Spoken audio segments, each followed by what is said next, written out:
श्रीमद्भागवतार्णवम् श्रीमद्भागवताख्योऽयं प्रत्यक्षः कृष्ण एव। हरे कृष्ण कृष्ण कृष्ण हरे हरे, हरे राम राम राम हरे हरे। श्री सद्गुरु चरण कमलेभ्यो नमः।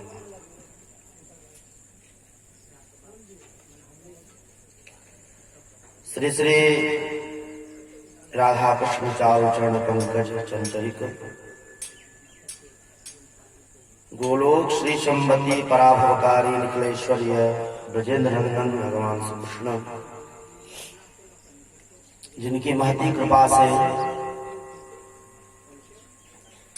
जिनकी अनुकंपा से, जिनकी दया से, कृपा से हम लोग विगत 3 महीनों से श्री भागवत का पाठ, मूल पाठ एवं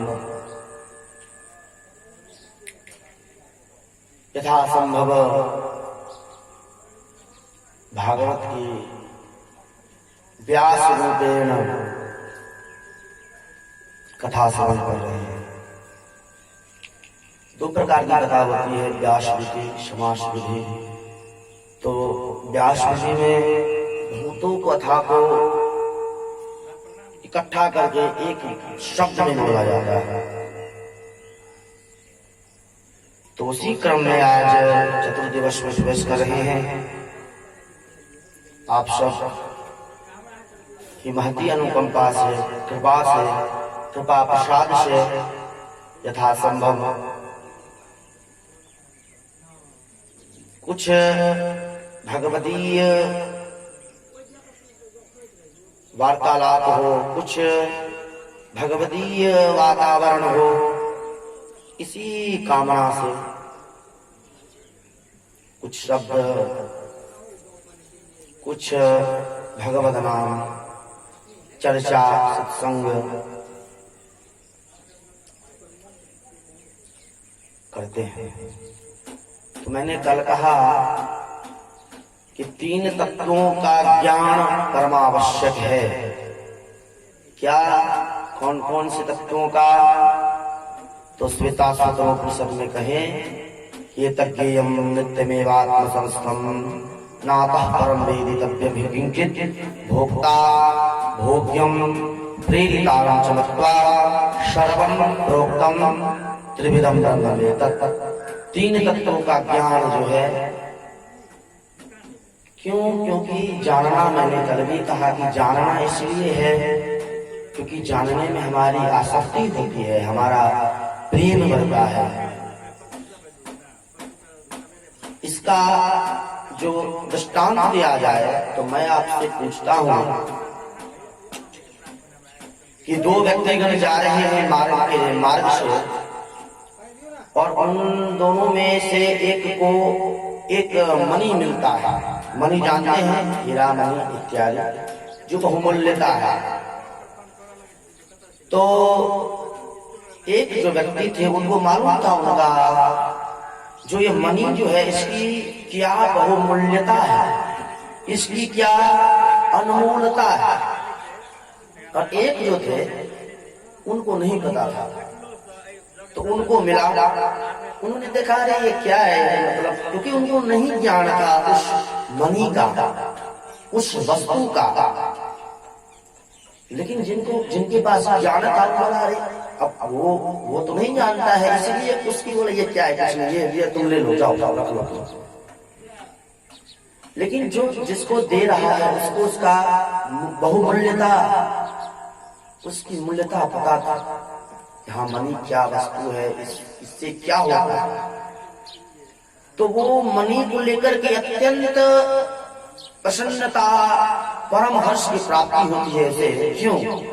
क्योंकि वह मणि को जानता है वह मणि को अच्छी तरह से जानता है कि इससे क्या हो सकता है, इसमें हमें कितना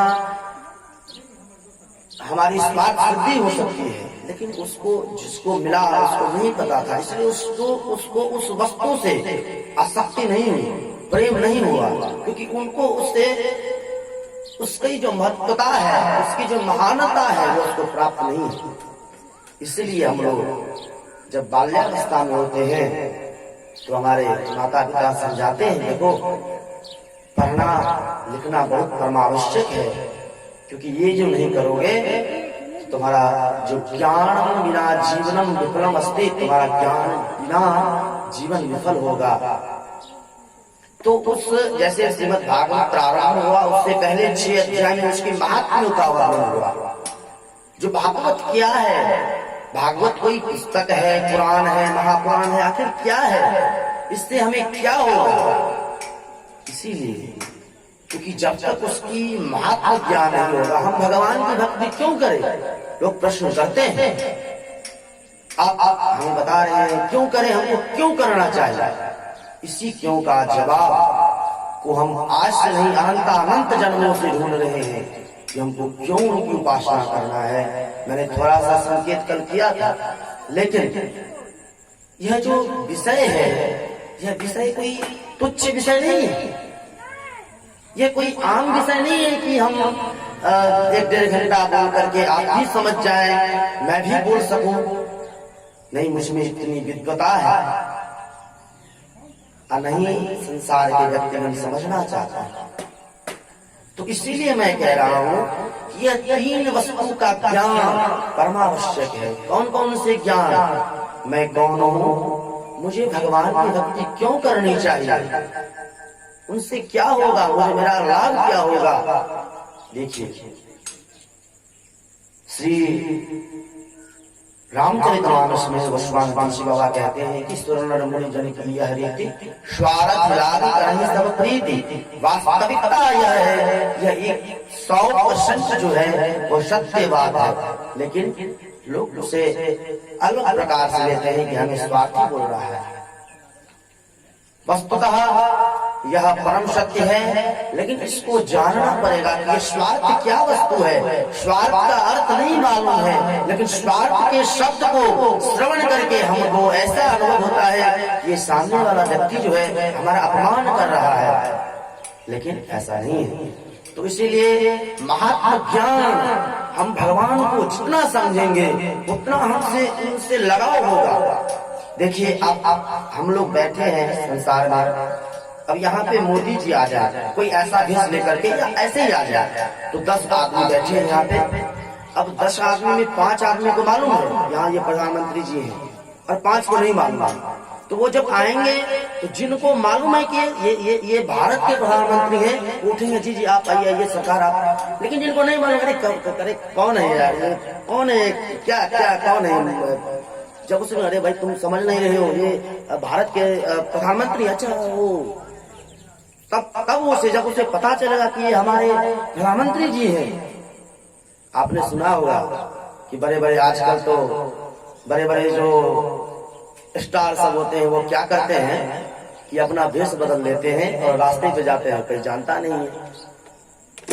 तो महात्मा ज्ञान जो है, हम कोई व्यक्ति को जितना जानते हैं उतना हमें उनसे आसक्ति होती है, उनसे प्रेम होता है। इसलिए हम जितना भगवान को जानेंगे, उनके परिवेश को जानेंगे, उनके व्यवहार को जानेंगे, उनकी कृपा को जानेंगे, तो हमें उनमें स्वतः आसक्ति होती है। अब आपको पता चल गया कि प्रधानमंत्री जी हैं, अब आप समझ गए, बस अब आपको कोई कुछ कहना नहीं है कि देखो तुम उनसे इतना प्यार करना, तुम उनको इतना ये करना। अब एक पुत्री की विवाह होती है उसके पति से, तो उसको नहीं बताना पड़ता है देखो तुम ये करो, तुम इनको ऐसे प्रेम करो, ऐसे प्रेम करो, तो वो जानता है यह तो अपना ही है।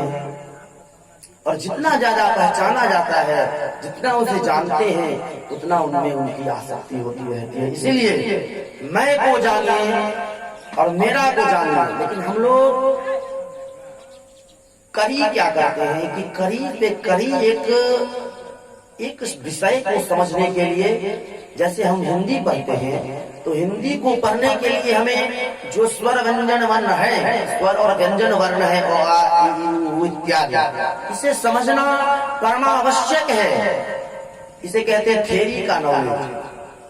अब आपके गुरुजी मास्टर जी पढ़ा रहे हैं कि देखो ये जो है ये ओ है, ये आ है, समझता है, तभी वो आगे जाकर के हिंदी पढ़ेगा, हिंदी समझेगा। इंग्लिश पढ़ना है, ABCD पढ़ना ही पड़ेगा, नहीं तो अक्षर कैसे जानेगा। ऐसे ही श्री भगवान को जानने से पहले अपने आप को जानना होगा कि हम कौन हैं। तो आइए यथा समय, यथा साध्य, यथा ज्ञान हम आपको बताते हैं कि मैं नाम का जो तत्व है वो क्या है। तो श्री चैतन्य महाप्रभु ने कहा कि जीवेर स्वरूप है नित्य कृष्णदास। यह जीव का जो स्वरूप है वो नित्य कृष्णदास है। तो फिर बहुत बुद्धिजीवी ने पूछा कि आप ये कैसे कह सकते हैं कि हाँ ठीक है, जो वैष्णवगण होंगे वही उनका दास होंगे। आप बोल रहे हैं ये संपूर्ण विश्व ब्रह्मांड का संपूर्ण प्राणी जो है वह नित्य कृष्णदास है, ये कैसे संभव है। तो कहते हैं तो कुछ ये कैसे दास है ये जानने से पहले थोड़ा इस जीव तत्व पर, इसे जीव तत्व भी कहा जाता है, जीवात्मा भी कहा जाता है, आत्मा भी कहा जाता है। और श्रीमद् भगवद गीता में जब अर्जुन ने भगवान के शरणापन्न हुए, साधुमाम त्वाम शिष्यस्तेहं साधुमाम त्वाम प्रपन्नम, मैं आपका शिष्य हूँ, मैं आपके शरणागत होता हूँ, कृपया करके हमें जो वास्तविक ज्ञान है वो मुझे प्रदान करे। देखिए ऐसे ही श्रीमद् भागवत का जब प्रारंभ होता है तो क्या कहते हैं, वेद्यम वास्तव अत्र वस्तु शिवदम। अरे संसार के मनुष्यों आओ और वास्तविकता को जानो। वास्तविक क्या होता है, हो सकता है प्रश्न उठ सकता है कि वास्तविकता क्या है, वास्तविक शब्द का अर्थ क्या है। तो वास्तविक शब्द का अर्थ होता है, देखिए हर एक, जैसे हम लोग कोई पुस्तक पढ़ते हैं जो संसार में निर्माण होता है उसे कहते हैं कृत ग्रंथ। कृत, हम भी एक पुस्तक